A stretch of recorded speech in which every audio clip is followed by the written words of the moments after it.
Et pour en parler, nous recevons George Kuzmanovic, géopolitologue, ainsi que Fawzi Lelouch, dirigeant de l'association Accessible. Également Gilets jaunes. Bonsoir messieurs. Bonsoir. Merci d'être avec nous sur RT France. Je vais commencer par vous, George Kuzmanovic. Vous êtes géopolitologue. L'Europe, on l'a vu, n'a pas beaucoup fait partie des débats. On n'a pas beaucoup entendu de sympathisants Gilets jaunes parler de l'Europe. Mais on a vu néanmoins un drapeau européen piétiner aujourd'hui dans les manifestations. Est-ce que l'Europe fait partie de la préoccupation des Gilets jaunes, selon vous? Oui, ça dépend desquels. Mais d'abord, je voudrais rappeler que les Gilets jaunes sont un mouvement international. Il y a plus de 22 pays qui soutiennent. Il y a des manifestations qui se passent en Russie aussi, en Grèce, en Allemagne. Beaucoup de gens mettent les Gilets jaunes et ça devient un mouvement international. Également. Donc, mais c'est cette Europe-là, celle du peuple, qui, je pense, intéresse les Gilets jaunes. Et s'il y a une contestation de l'Europe, c'est celle c'est comme ici, c'est celle des dirigeants de multinationales, des dirigeants de Bruxelles, qui imposent des politiques qui vont à l'encontre du peuple. Et c'est assez légitime que les gens en aient ras-le-bol. C'est quoi? C'est l'Europe qui empêche justement ces personnes d'accéder à plus de justice sociale, de justice de salaire? C'est d'abord la perte de souveraineté populaire nationale. D'ailleurs, M. Macron l'a dit clairement plusieurs fois cette année. Il veut transférer une partie de la souveraineté de la France à l'Europe. Et on sait que cette Union européenne, depuis des années, impose des politiques néolibérales, donc de taxation supplémentaire sur les plus pauvres et de moins de services publics, moins de salaires. Voilà, c'est la logique qui est maintenue. Et d'ailleurs, les lois que fait appliquer Macron, sont des directives européennes. Alors justement, cette Europe ne fait pas partie des débats qui vont s'ouvrir le 15 janvier, mardi. C'est une erreur de la part du gouvernement, selon vous? Il y a beaucoup de choses qui n'ont pas l'air de s'ouvrir lors de ces débats. La pire chose, je pense, ce serait qu'à nouveau le peuple reçoive une leçon de là-haut, des dirigeants, et qu'il fasse un débat où l'objectif du pouvoir soit d'expliquer parce que le peuple ne comprend pas. Je pense que le peuple a très bien compris. La mobilisation des Gilets jaunes, encore une fois très très forte aujourd'hui, plus forte encore que la semaine dernière, l'atteste. Il va falloir que le gouvernement arrête de se lever tous les lundis matins en espérant que, faire une semaine en espérant qu'enfin tout s'arrête le samedi suivant. Fawzi Lelouch, on l'a vu, forte mobilisation aujourd'hui, sans vraiment de heurts à déplorer finalement. C'est une maturation de votre mouvement? Non, on a essayé de s'organiser. On a été mis au défi par le gouvernement de vouloir se structurer, de vouloir essayer de déclarer. On les a pris un peu à contre-pied parce qu'ils ne s'attendaient pas à ce qu'on fasse cette démarche, surtout à une aussi grande échelle, sans savoir vraiment ce que ça pourrait donner au niveau de l'encadrement, de la sécurité. Nous, on savait très bien qu'il y a du monde qui est derrière, qui va venir, mais pour ça, on a essayé d'amener les meilleures conditions pour qu'ils viennent. Parce que, en étant sur le terrain, ce que le gouvernement n'est pas souvent à même de faire, on entend les gens qui parlent et en même temps, toute la communication qui a été faite sur la peur, sur les violences et tout ça, quand même, ça a touché quand même pas mal de monde et ça a occulté aussi les vraies demandes des Gilets jaunes pendant longtemps. Sauf qu'en même temps, beaucoup de gens ne sont pas venus. Et on s'est dit, on va les prendre à contre-pied, c'est-à-dire on va organiser quelque chose de déclaré de façon à ce que les gens qui ont envie de se manifester ou donner leur point de vue ou montrer leur présence, c'est-à-dire en Gilets jaunes, puissent le faire. Et ça, c'était important. Et je tiens à féliciter tous les gens qui se sont mobilisés pour le faire, parce que je peux vous dire que pour des gens novices comme nous, dans ce genre de démarche et d'opération, c'est pas que stressant. C'est vraiment une mobilisation de tout à chacun, de tous les Gilets jaunes et de tous les savoirs et de toutes les connaissances et de tout le savoir-faire de chaque personne dans des domaines particuliers. Et je peux vous dire que c'est de l'investissement, c'est de l'implication. Et c'est encore une fois, pas de la radicalisation, mais plutôt de la détermination. Alors on le voit, cette organisation a bien fonctionné. Aujourd'hui, en termes de revendications également, ça commence à se structurer également. On a parlé d'une plateforme à Marseille qui recueillerait toutes les doléances, celles qu'il y a dans les cahiers de doléances aujourd'hui qui sont remontées à l'Élysée. Oui, effectivement. Il y a des gens qui s'organisent pour essayer de aussi récupérer des doléances. Mais je vous dis honnêtement, là, ce qui est proposé par le gouvernement, c'est au bon vouloir de certains maires. Il suffit qu'il y ait des maires qui désirent ne pas le faire ou n'ont pas une vraie volonté de le faire. Et la transparence à travers ce qui est envoyé. Qu'est-ce qui deviennent les doléances? Il n'y a personne qui le sait, de toutes les façons. Vous n'avez pas le contrôle sur ce qui est remonté à Paris? Moi, je peux prendre une corbeille, dire ça je garde pas, selon les aspirations politiques, selon ce qui m'arrange, selon l'envie que j'ai de le faire. Et puis, je vais vous dire, moi, j'ai pas confiance dans ce fonctionnement. C'est pour ça qu'il y a des gens qui pensent que de réunir eux-mêmes les informations qu'ils auront contribué, et pouvoir les transmettre, mais au pluriel. Mais en vérité, peut-être ça peut marcher, mais au fond, le gouvernement, il sait très bien ce que les gens ils attendent. On n'a même rien besoin de demander au jour d'aujourd'hui, parce que je pense que ça a été assez dit pendant longtemps.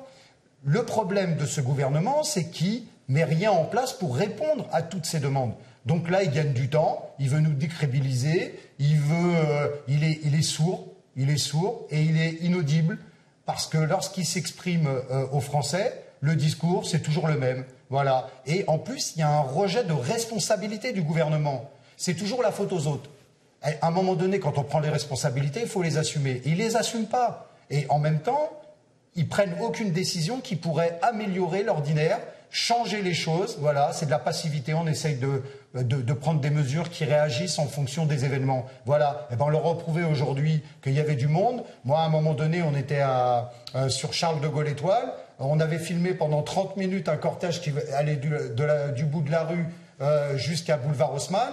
On a refilmé encore 30 minutes après. Il y avait toujours autant de monde. Les rues étaient pleines. Donc, je ne sais même pas quel chiffre il y a. Il ne m'intéresse même pas. Ce qui compte, c'est d'être vu, et je peux vous dire que les gens ils sont mobilisés dans la rue. Donc le gouvernement, à un moment donné, je ne sais pas, déjà même s'il n'est pas trop tard, de prendre des décisions en fonction de la colère des citoyens. Et je peux vous dire, le plus difficile aujourd'hui pour nous, en tant que novices dans ce genre d'opération, ça a été de contenir la colère des citoyens gilets jaunes. Pourquoi? Parce que ce gouvernement provoque et ne répond pas aux attentes. Et à un moment donné, la responsabilité, elle incombe au gouvernement de régler cette problématique-là. Donc nous, on a pris le risque aujourd'hui de s'exposer en déclarant, en prenant le risque de dire on est responsable de ce qui va se passer, mais je peux vous dire que c'est le gouvernement le vrai responsable. Et on a été félicité aussi par le commissaire de la police, donc de la préfecture de police,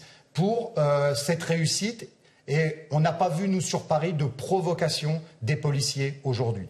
Georgi Kuzmanovic, vous avez une certaine expérience politique. Aujourd'hui, quand on voit ce mouvement des Gilets jaunes manifester maintenant depuis 9 semaines, quelle devrait être finalement la réponse du gouvernement immédiate à cette colère? D'abord, ça a été dit par M. Lelouch, c'est assez extraordinaire de voir ce qui s'est passé pendant 9 semaines. Petit à petit, cette mobilisation, apprendre sur le tas, en étant ensemble, en se politisant très très rapidement. D'abord, ça rappelle 2005. Donc, en fait, quand le peuple ne veut pas être enfumé, je pense au référendum sur le traité constitutionnel européen qui a été voté contre, et où je pense où le bébé gilet jaune est né à ce moment-là. Il y a eu un déni de démocratie et le peuple en a ras-le-bol. On voit qu'en fait, le peuple peut se mobiliser et comprendre parfaitement ce qui se passe, comprendre les données juridiques, les données politiques, les données sociales. Et le gouvernement devrait cesser de considérer qu'il peut enfumer tout le monde et prendre, pour une fois, après 9 semaines, c'est lui qui devrait évoluer et comprendre qu'il faut prendre au sérieux ce mouvement et le traiter, comme l'a dit monsieur, sur les revendications qui sont exprimées légitimement par le peuple. Alors c'est ce qu'il veut faire à travers ce grand débat national. Écoutez justement toutes les revendications des Gilets jaunes. Il y a une grande défiance par rapport à ce débat qui vous échappe a priori puisqu'il est mené par le gouvernement. La lettre d'Emmanuel Macron va être publiée lundi. Est-ce que c'est la bonne méthode d'écrire une lettre à un mouvement populaire si grand aujourd'hui? Bien, on va voir ce qu'il va écrire dans la lettre. C'est quelqu'un qui a beaucoup de mal à être respectueux. Il a montré plusieurs fois qu'il pouvait être très méprisant avec son propre peuple, qu'il est censé représenter. Je pense au rien. Je pense à ce qu'il a dit à une dame qui trouve qu'elle n'a pas assez cotisé, ou alors ce qu'il a pu dire à un jeune ou à un chômeur, mais il n'y a qu'à traverser la rue pour trouver du travail. Et encore récemment aux Échos en disant que, en gros, les Gilets jaunes sont un peu des feignants. J'espère qu'il va prendre un peu sur comprendre quel est son rôle en tant que président et écrire une lettre réellement aux Français en disant écoutez, on met carte sur table, on reprend à zéro et on discute sérieusement des revendications et réellement des revendications des Gilets jaunes. Fawzi Lelouch, vous attendez vraiment une parole présidentielle à votre intention ou pas? Les gens n'y croient plus. Les gens n'y croient plus. Je vois dans la rue aujourd'hui, ils n'y croient plus du tout parce que Vous savez, quand vous avez ouvert des portes pendant longtemps, les Gilets jaunes ont souvent attendu, ont espéré. Mais derrière, il n'y a aucune réponse. Il y a un déni de responsabilité. À un moment donné, on ne peut pas dire aux gens de s'investir davantage ou comme si que la plupart des gens attendaient que tout soit fait à leur place. Ben, vous savez ce qui va se passer. Les gens, ils vont le faire. Sauf qu'ils vont le faire à sa place. Et ils vont apporter des propositions, aussi bien un jour politiques ou quoi, pour répondre à un avenir qui leur paraîtra peut-être plus juste. De tous les cas, aujourd'hui, moi je pense à toutes ces personnes qui ont contribué à ce que la France allait aujourd'hui, tous ces retraités qui ont travaillé toute leur vie et aujourd'hui qui n'arrivent même pas à vivre de ce qu'ils ont gagné, parce qu'on les taxe et surtaxe, et on va leur demander encore un effort. Moi, je connais une mamie, elle a 77 ans, elle gagne 650 euros par mois, elle a 550 euros de loyer, elle est obligée à 77 ans d'essayer de vendre des fleurs pour gagner sa vie, comme ça, dans des restaurants. Est-ce que c'est normal? Donc, c'est des gens qui ont contribué à ce que la France allait aujourd'hui. Donc, qu'est-ce qu'on va demander tous ces bénévoles qui sont sollicités au quotidien, tous ces gens qui travaillent, alors que eux, ils sont payés, ils sont là normalement pour apporter des réponses et donner un équilibre sur la société et s'assurer que notre société prend soin des plus faibles, de ceux qui sont en difficulté. Aujourd'hui, il ne remplit pas son rôle. Et la gestion, je ne vous parle pas de la gestion. Le ministère des Finances et de l'Économie, c'était un symbole fort qu'on parle de là-bas aujourd'hui. C'est pas pour rien qu'on est parti de là-bas. Et puis on a dit dans notre annonce qu'on allait faire des soldes aujourd'hui. Bah oui, mais tous ceux qui ne peuvent pas aller au printemps, Galerie Lafayette, il y en a beaucoup, des gilets jaunes. Et puis il n'y a pas que des gilets jaunes, il y a des gens aussi qui ne sortent pas, qui sont chez eux et qui ne peuvent pas se l'offrir. Bah aujourd'hui, les gilets jaunes, ils se sont montrés dans des endroits où normalement c'est bondé. On est le premier samedi des soldes. Bah, c'était fermé aujourd'hui parce que quand on est passé, voilà, l'image de la peur, de tout ça, il n'y a pas eu de casseurs aujourd'hui. Voilà. Et c'est une réussite pour ça. Merci beaucoup, messieurs, d'avoir répondu à nos questions sur RT France.